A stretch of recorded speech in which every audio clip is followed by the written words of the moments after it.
Bonjour à toutes et à tous, c'est Vieux Cham. Aujourd'hui, je vais vous présenter Les Sentiers de la Victoire par Gaïd Minassian. Ce livre, sous-titré Peut-on encore gagner une guerre, est un essai politique à propos du concept de victoire. L'auteur commence par visiter en profondeur l'histoire humaine et les conflits qui ont émaillé son évolution. Le panorama ainsi obtenu est saisissant et permet de replacer dans le temps long les conflits plus actuels. D'ailleurs, l'auteur utilise comme jalon historique et marqueur de notre système international la paix de Westphalie en 1648. Il évoque aussi à chaque époque les penseurs militaires qui ont analysé le fait guerrier de Sun Tzu à Clausewitz, sans oublier des auteurs plus récents. Cette frise historique permet ensuite à l'auteur de démarrer son analyse du concept de victoire au travers de la sémantique. Guerre, paix, conflictualité et négociation sont des mots proches, sans être non plus synonymes.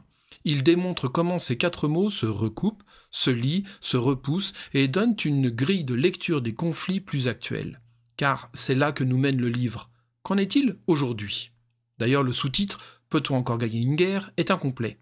L'auteur amorce souvent sa réflexion à partir de la phrase suivante « Peut-on encore gagner une guerre aujourd'hui ?» Ainsi, il replace la temporalité au centre des conflits. La temporalité, mais aussi l'espace, deux notions qu'il met au cœur d'une équation de vie basée sur trois piliers, les besoins, les intérêts et les valeurs. Grâce à cette précision sémantique, il analyse ces conflits actuels qui ne ressemblent plus à des guerres et que l'on nomme pourtant ainsi.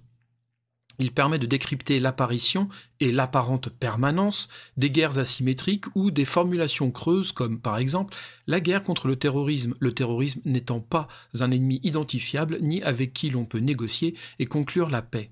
Car plutôt que de gagner la guerre, l'auteur nous invite à réfléchir sur la manière de gagner la paix. C'est d'ailleurs avec une citation de Maharbal, frère d'Hannibal, que s'ouvre le livre. « Toi, tu sais vaincre Hannibal, mais tu ne sais pas profiter de la victoire. » Pour l'auteur, l'humilité est nécessaire pour permettre à l'humanité de sortir de ces siècles innombrables de carnage et de mort.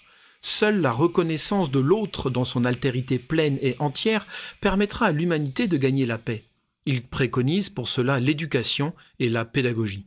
L'auteur utilise comme fil rouge de sa narration trois personnages importants de l'Iliade, Achille, Ulysse et Hector, chacun représentant une valeur de manière un peu caricaturale. La force et la puissance pour Achille, la ruse et l'intelligence pour Ulysse, l'humilité et la tempérance pour Hector.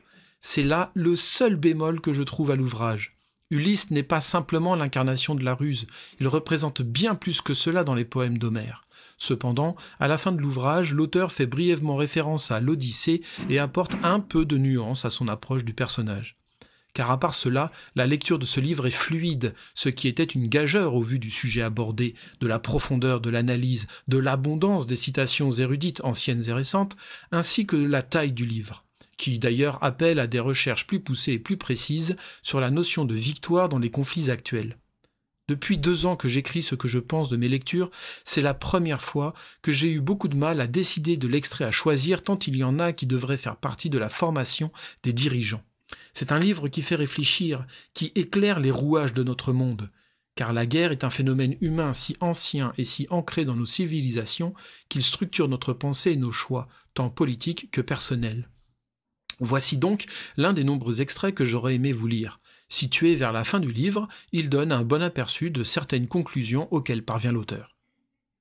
Dans la guerre et la paix, l'humanité est toujours soit en avance, soit en retard sur la réflexion, ce qui fait le bonheur du mal, qui, dans sa relation avec la réflexion préventive, tel un jeu de chat et de souris, nous nargue, nous tend des pièges, et bien plus encore, nous fait comprendre que l'on doit cohabiter avec lui.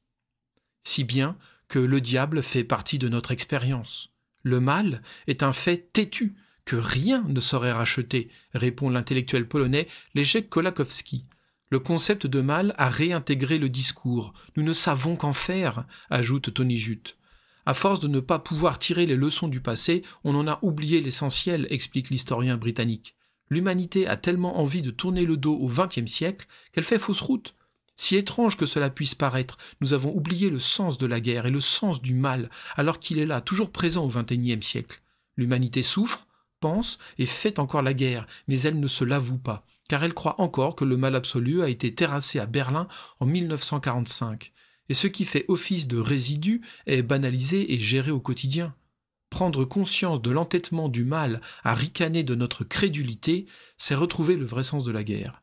C'est surtout rompre avec ceux qui se payent le luxe de faire comme si on pensait la guerre à travers un récit cousu sur mesure dont l'accès est réservé à une pensée de club, alors que penser la guerre doit être sous-jacent à toute l'humanité.